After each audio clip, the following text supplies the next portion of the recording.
নমস্কার, নিউজ 18 বাংলা আপনাদের সকলকে স্বাগত। চোখ রাখছে বিস্তারিত খবরে। রায়গঞ্জে ব্লক ছাত্র যুব উৎসবে চটুল নাচ। রামপুরে উৎসবের শেষ দিনে মঞ্চে চটুল নাচ আর নাচের সময় টাকা ওড়ানোরও অভিযোগ উঠছে। সেই ছবি আপনারা দেখতে পাচ্ছেন নিউজ 18 বাংলার পর্দায় এক্সক্লুসিভলি। আজকে ব্লক ছাত্র যুব উৎসব রামপুরে উৎসবের শেষ দিনেই চটুল নাচের ছবি ধরা পড়েছে আমাদের ক্যামেরায়। উত্তম পাল রয়েছেন এই মুহূর্তে টেলিফোনে। উত্তম, একেবারে এরকম একটা পরিস্থিতি কেন তৈরি হলো? যারা ওখানে উদ্যোক্তারা ছিলেন তারা তো প্রত্যেকেই উৎসবে সামিল হয়েছেন, নিজেরাও নাচছিলেন, এভাবে চটুল ভাবে জিনিসটা বাস্তবায়িত করার কি প্রয়োজন পড়লো? হ্যাঁ কোয়েল, রায়গঞ্জ ব্লক ছাত্র যুব উৎসবে গতকাল শেষ দিন ছিল। শেষ দিনে পুরস্কার বিতরণী অনুষ্ঠান সুন্দরভাবে শেষ হয়েছে। এরপর শুরু হয় এই বিচিত্র অনুষ্ঠান। মালদার থেকে এই শিল্পীকে নিয়ে আসা হয়েছে, মিস পাপিয়াকে নিয়ে আসা হয়েছে, তাকে দিয়ে গান করানো হয় এবং সেই সময় এলাকার যারা তৃণমূল সমর্থক তারা মঞ্চে উঠে নাচ করে এবং দেখাও যাচ্ছে যে সেই সময় তারা টাকাও ছিটিয়েছে। এই ঘটনাকে কেন্দ্র করে ব্যাপক বিতর্কের সৃষ্টি হয়েছে। বিভিন্ন রাজনৈতিক দল এ নিয়ে সমালোচনা। অনুষ্ঠানের আয়োজক কারা? হ্যাঁ, রায়গঞ্জ ব্লক এই আয়োজক। রায়গঞ্জ পঞ্চায়েত সমিতির সহ-সভাপতি জানিয়েছেন যে মঞ্চে সরকারি অনুষ্ঠান, তাই তো? হ্যাঁ, একদমই সরকারি অনুষ্ঠানে এরকম চটুল নাচ এটা সম্ভব হলো কিভাবে? হ্যাঁ, রায়গঞ্জ পঞ্চায়েত সমিতির সহ-সভাপতি জানিয়েছেন যে অনুষ্ঠান শেষ হয়ে যাওয়ার পরে মঞ্চকে ব্যবহার করেছে কেউ বা কারা, এবং সেখানেই এই অনুষ্ঠান করেছে, বিচিত্র অনুষ্ঠান করা হয়েছে। মালদা থেকে আর্টিস্ট নিয়ে এসে সেখানে অনুষ্ঠান করা হয়েছে। বাস্তবে সেটা না, পঞ্চায়েত সমিতির সভাপতি যাই বলুন না কেন, যারা এই অনুষ্ঠান করেছেন তাদের মধ্যে পঞ্চায়েত সমিতির সদস্যরাও রয়েছেন, যারা নাচছেন, যারা টাকা দিচ্ছেন মঞ্চে, তাদের দেখা যাচ্ছে। ধন্যবাদ উত্তম। পরিষ্কার মঞ্চে দেখা যাচ্ছে যে পঞ্চায়েত সমিতির একজন কর্মাধ্যক্ষ উপস্থিত এবং পঞ্চায়েত সমিতির একজন নির্বাচিত প্রতিনিধি, তার স্বামী ওখানে উপস্থিত। তারা টাকা লুট হচ্ছে সরকারি টাকায়। যেভাবে আজকে এই ধরনের যে উৎসব যেগুলো ব্লক এবং পৌর স্তরে হচ্ছে, এবং এটা দলীয় কার্য, একদম দলীয় কর্মসূচিতে পরিণত হয়েছে। এই যে যুব উৎসব, এটা তৃণমূলের উৎসব। এই যুব উৎসবে বিরোধী কোনো দল নেই, এখানে এসএফআই ডিওএফআই নেই, কংগ্রেস ছাত্র যুব কেউ নেই, ওরা একাই তো। এটা তো তৃণমূলের উৎসব, এটা তো বাংলার যুব উৎসব কখনো আমরা বলবো না। ছাত্র যুব উৎসবের মঞ্চে পুরস্কার বিতরণী চলার সময় জেলা সভাধিপতি, পঞ্চায়েত সমিতির সভাপতি, আমি নিজে, আমরা সবাই ছিলাম, এবং সেই সময় অত্যন্ত সুশৃঙ্খলভাবে আমাদের অনুষ্ঠান সমাপ্ত করা হয়েছে। তারপরে সেই মঞ্চে কি হয়েছে সেটা কিন্তু আমাদের জানার বিষয় নয়। আমরা দলগতভাবে এই ধরনের অনুষ্ঠানের বিরোধিতা করছি। সেবারে মালদার খবরে। মালদা মেডিকেল কলেজ হাসপাতাল থেকে শিশু চুরির ঘটনা ঘটেছে। শিশুটির বয়স 1 মাস 7 দিন। অগ্নিদগ্ধ অবস্থাতে শিশুর মা তিনি ভর্তি ছিলেন, আর শিশুর দিদা শৌচালয়ে যান। ফিরে এসে দেখেন যে শিশুটি উধাও হয়ে গিয়েছে। ইতিমধ্যে ইংরেজবাজার থানাতে অভিযোগও দায়ের হয়েছে। সেবক দেব শর্মা রয়েছেন টেলিফোনে। সেবক, পুলিশে তো অভিযোগ দায়ের হয়েছে, সিসিটিভি ফুটেজ খতিয়ে দেখে এখনো পর্যন্ত কি আপডেট ঘটনার ব্যাপারে? কে বা কারা এই ঘটনা ঘটালো? এখনো পর্যন্ত কিন্তু এই ঘটনায় কাউকে চিহ্নিত করতে পারা যায়নি। ইতিমধ্যে পুলিশ ঘটনার তদন্তভার নিয়েছে এবং সিসিটিভি ফুটেজ খতিয়ে দেখা হচ্ছে। পাশাপাশি হাসপাতাল কর্তৃপক্ষ তারাও আলাদাভাবে তদন্ত করছে। এই মহিলা তার যে আলাপ জমিয়েছিল এবং যে শিশু চুরি করেছে বলে অভিযোগ, তাকে চিহ্নিত করার চেষ্টা চলছে। এবং একই সঙ্গে কিন্তু হাসপাতালের নিরাপত্তা নিয়ে প্রশ্ন উঠেছে, কারণ যদি পেশেন্ট পার্টি না হয় তাহলে এই মহিলা কে এবং কিভাবে এই আলাপ জমিয়ে শিশুকে নিয়ে উধাও হয়ে গেল। পুরো ঘটনায় কিন্তু ইতিমধ্যে উত্তেজনা মালদা মেডিকেল কলেজ হাসপাতালে। কোয়েল, ধন্যবাদ সেবক। ভাই, আবহাওয়ার খবরে চোখ রাখবো, কারণ কলকাতা বাদ দিয়ে দক্ষিণবঙ্গে শৈত্যপ্রবাহ এবং আরো দুদিন কনকনে ঠান্ডা বাতাস বইবে। এদিকে আরো নেমেছে কলকাতা সর্বনিম্ন তাপমাত্রাও। আজকে মৌসুমের শীতলতম দিন। তাপমাত্রা আজকে কলকাতার 10.6 ডিগ্রি সেলসিয়াস, যা স্বাভাবিকের থেকে 3 ডিগ্রি কম। আগামী 48 ঘন্টায় উত্তরবঙ্গে ঘন কুয়াশার পূর্বাভাস রয়েছে। পাশাপাশি বিহার, ঝাড়খণ্ড, উত্তরপ্রদেশে শৈত্যপ্রবাহ, ফলত উত্তর এবং উত্তর পশ্চিমের যে ঠান্ডা হাওয়া তা ঢুকছে এ রাজ্যে। ক্রমশই নামছে রাজ্যের তাপমাত্রাও। কলকাতায় আজকে শীতলতম দিন এবং অবশ্যই শীতলতম ডিসেম্বর এ বছরে। টানা 11 দিন স্বাভাবিকের নিচে রয়েছে পারদ। আজকে স্বাভাবিকের থেকে 3 ডিগ্রি কম তাপমাত্রা। আরো তাপমাত্রা নামবে এমনটাই পূর্বাভাস আবহাওয়া দপ্তরের। সরাসরি চলে যাবো, আমাদের প্রতিনিধি ভেঙ্কটেশ্বর লাহিড়ী আমাদের সঙ্গে রয়েছেন। আস্তে আস্তে বেলা পড়ে আসছে ভেঙ্কটেশ্বর, এবং এই যে ঠান্ডার যে একটা ঠান্ডা অনুভূত হওয়া, সেটা এবারে আস্তে আস্তে বোঝা যায় যখনই সন্ধে নামতে শুরু করে। তুমি এই মুহূর্তে একদম কলকাতাতেই রয়েছে, বাইরে ঠিক এই মুহূর্তের পরিবেশটা কিরকম, কি উপলব্ধি করছো? দেখো, আমরা যখন বিকেলের দিকে ছিলাম তখন যে ঠান্ডা অনুভূত হচ্ছিল, বেলা যত বেরোচ্ছে, সন্ধে যত নামছে, তত ঠান্ডা কিন্তু বাড়ছে। এবং তুমি জানো যে আজকে মরশুমের শীতলতম দিন। দক্ষিণবঙ্গে যে সমস্ত বেশ কিছু জেলায় সেখানে শৈত্যপ্রবাহের সতর্কবার্তা দেওয়া হয়েছে আবহাওয়া দপ্তরের পক্ষ থেকে। তবে কলকাতায় শৈত্যপ্রবাহ না চললেও ঠান্ডার আমেজ কিন্তু থাকবে। এবং এই যে কনকনে ঠান্ডা, সন্ধ্যের পর থেকে একটা যে ঠান্ডার আমেজ সেটা অনেকটাই বেড়ে গিয়েছে, একটা কনকনে ভাব রয়েছে। এই আমেজ কিন্তু আগামী দুদিন পর্যন্ত থাকবে। এবং তুমি জানো যে দার্জিলিংয়ে সেখানে তাপমাত্রা হিমাঙ্কের নিচে পৌঁছে গিয়েছে, সেখানে গতকাল তুষারপাত হয়েছে। ফলে কলকাতায় যে তাপমাত্রা ক্রমশ কমবে, মানে রাতের পর থেকে তাপমাত্রা আরো কমবে এবং ঠান্ডা স্বাভাবিকভাবে বাড়বে। এই আবহাওয়া কিন্তু আগামী দুদিন পর্যন্ত বজায় থাকবে। ফলে বলা যেতেই পারে শীতের আমেজ গায়ে মেখে একেবারে ঠান্ডাতে চেটে পুটে উপভোগ করছেন এখানকার শহরবাসী। পাশাপাশি দক্ষিণবঙ্গে সেখানে অবস্থা আরো শোচনীয়, কারণ ঠান্ডার প্রকোপে সেখানে মানুষ একেবারে জবুতবু অবস্থা। সেখানে শৈত্যপ্রবাহ চলছে, সেই শৈত্যপ্রবাহ কিন্তু আগামী দুদিন বজায় থাকবে। ফলে সব মিলিয়ে বলা চলে যে নতুন বছরের আসার আগে 31 তারিখ পর্যন্ত এই ধরনের ঠান্ডার আমেজ থাকবে, এমনটাই জানাচ্ছে আবহাওয়া দপ্তর। ধন্যবাদ ভেঙ্কটেশ্বর।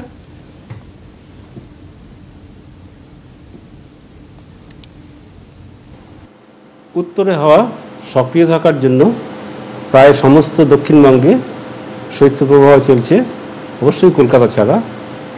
এবং এই শৈত্যপ্রবাহ আরও দুদিন চলবে। উত্তরবঙ্গে শৈত্যপ্রবাহ না চললেও বেশ ঠান্ডা চলছে। এবারে আসি দমদমের খবরে। দমদমের গোড়া বাজারে শুট আউটের নয়া তথ্য, নজরে আলাউদ্দিন নামে আরো এক দুষ্কৃতী। আলাউদ্দিনই গুলি চালিয়েছে এমনটাই পুলিশের অনুমান। আটক করা হয়েছে আরো একজনকে, মোট 4 জনকে আটক করে জিজ্ঞাসাবাদ হচ্ছে। কাল গুলিতে নিহত গণেশ কুন্ডু, তিনি ডেকোরেটর্সের কর্মী। বাচ্চু দাস নামে এক দুষ্কৃতীর বিরুদ্ধে অভিযোগ। বাচ্চুর বাড়িতে পুলিশ অভিযানও চালায়।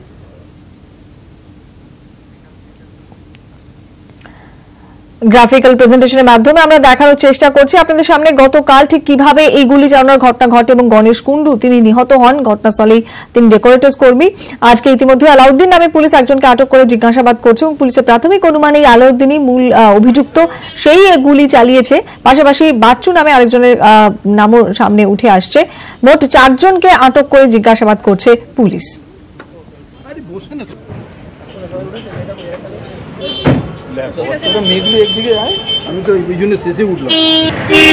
ঝামেলা হয়েছিল পুজোর আগে, বাচ্চু বলে নাম, তার। তা সেই ফোনের মধ্যে হুমকি দিয়েছিল যে তোরা গুলি মারবো, গুলি করবো। এটাও দোকান যায় বলে একটা ছাতা চাইছিল সারা জীবনের জন্য। এমনি ও বলছে আমার তো ব্যবসা না, এটা পরের জিনিস, আমি দেবো কি করে, তুই 1 সপ্তাহ জন্য নিলে তো সে দিতে পারি। এই বললে পরে ওকে মেরেছিল চেয়ার দিয়ে, এখানটা কেটে গেছিল। আর আমি তো ভয়ে ছিলাম, তো আমি জানি না আমি যখন মার্ডার করেছে। বাড়িতে কালকে কখন বেরিয়েছে? বাড়ি থেকে বাইরে থাকে না, একটা গন্ডগোল করতে পারে, থাকে না। কতদিন আগে থেকে এই বাড়ি ছেড়ে চলে যাচ্ছে? তার আগে কি আপনাদের সাথে থাকতো? আগে থাকতো। ও কি এর আগেও কোনো এরকম গন্ডগোলের সাথে জড়িয়ে ছিল জানেন? তাও ঠিক করতে আমার মনে না, অনেক বছর আগে করতো। কিসের জন্য করছো সেটা আমি কোথায় মনে নেই, আমাদের এখানে নেই। এই পাড়ার সাথেও এখন দোকানের কথা আমি বলতে পারবো না। ঝোপঝাড়ে থেকে লুকিয়ে শীতের বেলা বা শীতের রাতে যদি কেউ বন্দুকটা লুকিয়ে এনে কেউকে মেরে দেয়, প্রশাসন কি করে বুঝে? প্রশাসন ধরবে। আসি পরে খবরে। মেট্রোর দুর্ঘটনার তদন্তে এবারে সিআরএস, নজিরবিহীনভাবে তদন্তভার সিআরএস কে দেওয়া হয়েছে। রবিবার তদন্তে কমিশনার অফ রেলওয়ে সেফটি। এই ধরনের ঘটনাতে রেলওয়ে সেফটি তদন্ত ব্যতিক্রমী। ঘটনার গুরুত্ব বুঝেই তদন্তভার দাবি রেল বোর্ডের। রেক এসে কেন পড়ে রয়েছে জানতে চেয়েছে রেল বোর্ড।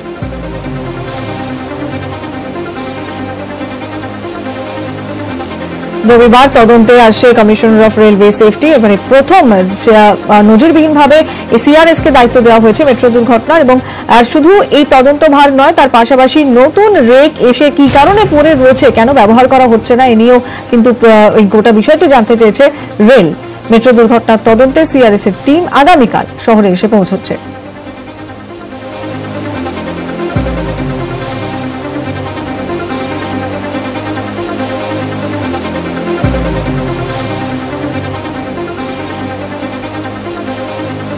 এ বিষয়ে আমরা কথা বলেছিলাম রেলের অবসরপ্রাপ্ত মুখ্য নিরাপত্তা আধিকারিক শুভাশিস গঙ্গোপাধ্যায়ের সঙ্গে। যেহেতু এখানে গ্রিভাস ইঞ্জুরি একটা হয়েছে, ওয়ান বোন হ্যাজ বিন ব্রোকেন, সেই জন্য সিআরএস এনকোয়ারিটা কিন্তু কমপ্লিটলি রুলস মানে সিআরএস এর ম্যান্ডেট অনুযায়ী করতেই পারে। দেখুন, তদন্তের আগে কিছুই প্রমাণিত হয় না। সিআরএস নিরপেক্ষ বডি, উনি ministry of civil aviation and ট্যুরিজমের, উনি সিস্টেম ফেলিয়ার দেখবেন, হিউম্যান ফেলিয়ার দেখবেন, ইমপ্রুভমেন্টের সাজেশন দেবেন। সিআরএস কে আমরা খুব সম্মানজনক চোখে দেখি, যেহেতু উনি রেলের সঙ্গে ডাইরেক্টলি যুক্ত নন। মেট্রোর রেক পড়ে রয়েছে অথচ পরিষেবা কেন দেওয়া হচ্ছে না তা নিয়ে প্রশ্ন তুলেছেন বিশেষজ্ঞরাও। কতগুলো রেক দরকার সুষ্ঠুভাবে ট্রেন চালানোর জন্য, ততগুলো রেক মেট্রো রেলের কাছে নেই। পুরনো রেকের উপর প্রেসার দিয়ে চালানো হচ্ছে, এসি রেকগুলোর উপর আনডিউ প্রেসার পড়ছে।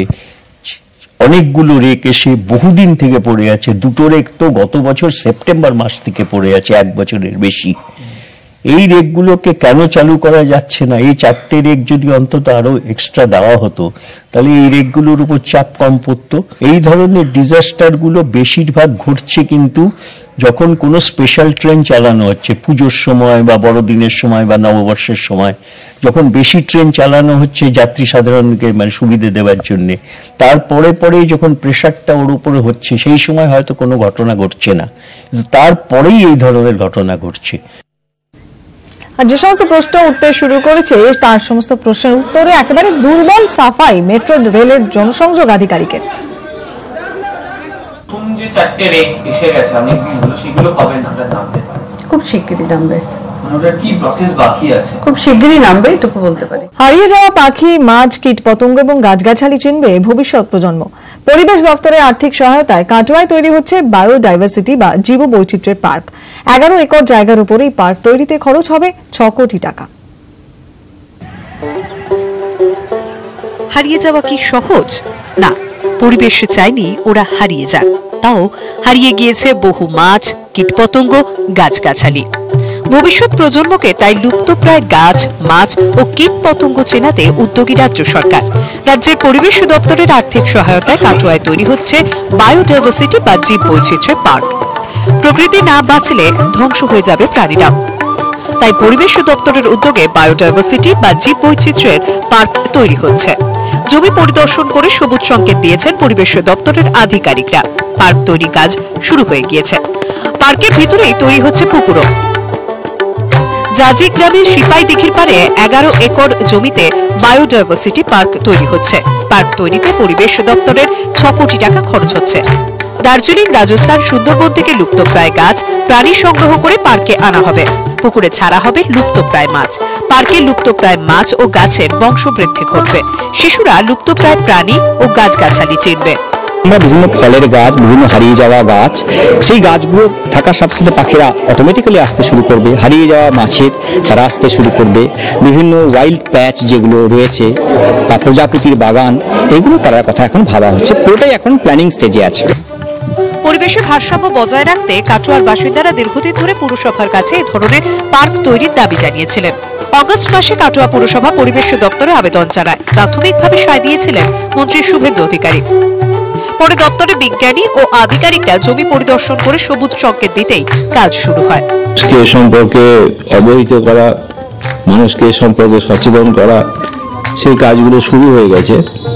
এখনই জায়গাটা পরিমাপ করে কোথায় কি ধরনের প্রজেক্টগুলো হবে সেগুলো ঠিক করা হয়েছে। বাড়তি পাওনা হচ্ছে আমাদের এটা, যে ওখানে গিয়ে কীট পতঙ্গ মানে যেগুলো বিলুপ্ত হয়ে গেছে ওগুলো আমরা দেখতে পাবো। এটা আমাদের বাড়তি পাওনা, তো খুবই ভালো খবর এটা।